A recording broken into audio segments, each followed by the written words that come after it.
આજે હું અહીંયા કાચી કેરીની ચટણી બનાવવાની છું। એના માટે મેં 2 કેરી લીધી છે। કેરીને હવે છાલ કાઢીને એના ઝીણા ઝીણા પીસીસ કરીને હવે એને રેડી કરી દઈશ। કેરીને મોટી મોટી જ સમારી દીધી છે કારણ કે આપણે આની ચટણી બનાવવાની છે માટે। તો હવે અહીંયા મિક્સર જાર લઉં છું। એની અંદર આજે 2 કેરીને કટકા કરીને રાખ્યા છે એ એડ કરું છું। એની અંદર 1/3 કપ કોથમીર ધોઈને રાખી છે, 2-3 લીલા મરચા, 1/3 કપ પુદીનો,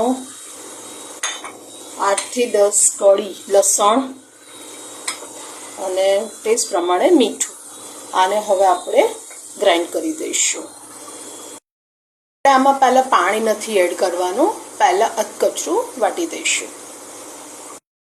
અધકચરું વાટ્યું છે તો હવે આની અંદર 3-4 ચમચી જેટલું પાણી એડ કરી દઈશું અને એકદમ પ્યુરી જેવું થાય ત્યાં સુધી એને ફાઇન પેસ્ટ બનાવી દઈશું।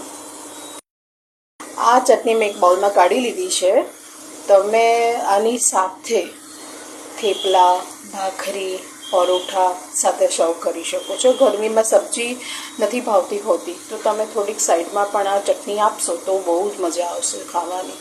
તમે આને 10 દિવસ માટે ફ્રીઝમાં સ્ટોર કરી શકો છો। તો તમને મારી આ રેસીપી કેવી લાગી? જો સારી લાગી તો લાઈક કરજો, કમેન્ટ કરજો, શેર કરજો અને સબસ્ક્રાઈબ કરજો। Thank you for watching.